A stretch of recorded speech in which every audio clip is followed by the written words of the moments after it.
Hello, আসসালামু আলাইকুম everyone. Welcome to my YouTube channel tech IT update. তো চলে আসলাম আজকে নতুন একটি ভিডিও নিয়ে। তো আজকের ভিডিওটা ভীষণ ইন্টারেস্টিং হতে চলেছে, কারণ আমরা আজকে একটি জেপিজি ফাইলকে ভেক্টর ফাইলে কনভার্ট করব। তো সাধারণত অনেকগুলো প্রসেস থেকে জেপিজি থেকে ভেক্টরে কনভার্ট করতে, কিন্তু আমি মাত্র একটা অপশন থেকে দেখাবো কিভাবে জেপিজি থেকে ভেক্টরে কনভার্ট করা যায়। ভেক্টর ফাইল মানে এআই ফাইলে কনভার্ট করতে পারবেন।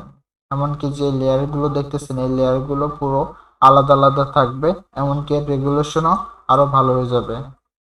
তো চলুন বেশি কথা না বলে শুরু করা যাক। তো আপনারা যারা নতুন আছেন অবশ্যই চ্যানেলটি সাবস্ক্রাইব করে রাখবেন এবং পাশে থাকা বেল আইকনটি অন করে রাখবেন।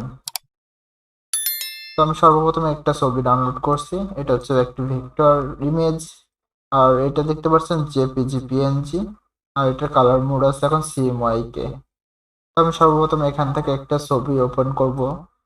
তো ছবি ওপেন করার পরে আমরা এখান থেকে যাব হচ্ছে, তো ছবি ওপেন করার জন্য আমরা এখান থেকে ফাইল থেকে ওপেনে যাব। তারপর আমরা ছবিটা ওপেন করে নিব। তো আমরা ইতিমধ্যে ছবিটা ওপেন করে নিয়েছি। তো ছবিটা ওপেন করে নিয়ে যাওয়ার পরে তো আমরা এই ছবিটা এখানে দেখতে পাচ্ছি এটা রেগুলেশন একটু কম আছে, ছবিটা যেহেতু ফেটে ফেটে যাচ্ছে। তো আমরা এটা পুরো ভেক্টরে কনভার্ট করব। তো এখান থেকে আমি অল্টার চেপে একটা কপি করে নিয়েছি। কপি করে নিয়ে এখান থেকে আমরা আরেকটা পেজে যাব, যদি আপনাদের দেখানোর সুবিধা হতো আমি আরেকটা পেজ নিচ্ছি এখান থেকে। তো এখান থেকে আমরা কালার মোডটা 8 GB করে রাখছি। তো এখান থেকে ক্রিয়েট, তারপর এখান থেকে আমি এই ইমেজটা এই পেজে নিয়ে গেলাম। ওকে, তারপর আমরা এখান থেকে আরেকটা অপশন আছে, তো আমরা এখান থেকে উইন্ডোজ বা ইমেজ ইমেজ ট্রেস আনতে পারি উইন্ডোজ থেকে। এই যে ইমেজ ট্রেস, তো এখান থেকে করতে পারি, বা আমাদের র্যাবনও থাকে। তো আমি এখান থেকে র্যাবন থেকে করব। র্যাবন থেকে আমরা এখান থেকে ষোলো কালার এটা সিলেক্ট করব, করে কিছুক্ষণ অপেক্ষা করব। আমাদের প্রসেসিং চলতেছে, তো আমাদের তাই এটা লোডিং নিচ্ছে। তো আমাদের এই ফাইলটা পুরো ভেক্টরে কনভার্ট হবে, তার জন্য একটু সময় লাগবে। আর আপনারা যারা নতুন আসেন অবশ্যই চ্যানেলটি সাবস্ক্রাইব করে রাখবেন। তো আমাদের ফাইলটা ভেক্টরে কনভার্ট হয়ে গেছে। তো আমরা এখান থেকে শুধু এক্সপান্ড দেব। তো এক্সপান্ড এখন আমি কন্ট্রোল ওয়াই চেপে দেখাচ্ছি। দেখুন এখানে আমাদের এই ছবিটা এখনো জেপিজিতেই আছে, এটা এখনো ভেক্টর কনভার্ট হয় নাই। তো আমি যদি এখান থেকে শুধু এক্সপান্ড দেই, দেখুন এবার আমি যদি কন্ট্রোল ওয়াই দিই, দেখুন এটা আমাদের পুরোটাই ভেক্টর ফাইল একটা।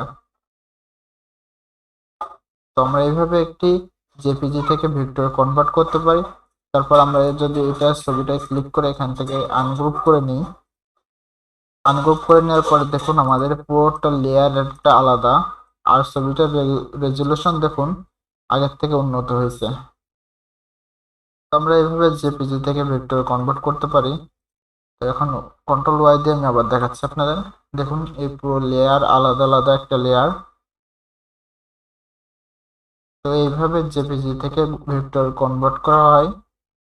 তো যদি ভিডিওটা ভালো লেগে থাকে অবশ্যই চ্যানেলটি সাবস্ক্রাইব করে রাখবেন, এমন আরো সুন্দর সুন্দর ভিডিও দেখতে। পাশে থাকা বেল আইকনটি অন করে রাখবেন, যাতে পরবর্তীতে এমন সুন্দর সুন্দর ভিডিও যাতে আপনাদের দ্বারা মিস না হয়ে যায়। তো অনেকদিন পরে আজকে ভিডিওটা দেওয়া হয়ে গেল, তো সময়ের জন্য ভিডিওগুলো দিতে পারি না। তো আপনারা সবাই ভিডিওগুলো না টেনে দেখার চেষ্টা করবেন, তাহলে শিখতে পারবেন। আর আপনাদের বন্ধুদের সাথে অবশ্যই শেয়ার করবেন ভিডিওগুলো। তো দেখা হচ্ছে নতুন কোনো ভিডিওতে, সে পর্যন্ত ভালো থাকবেন, সুস্থ থাকবেন। আল্লাহ হাফেজ।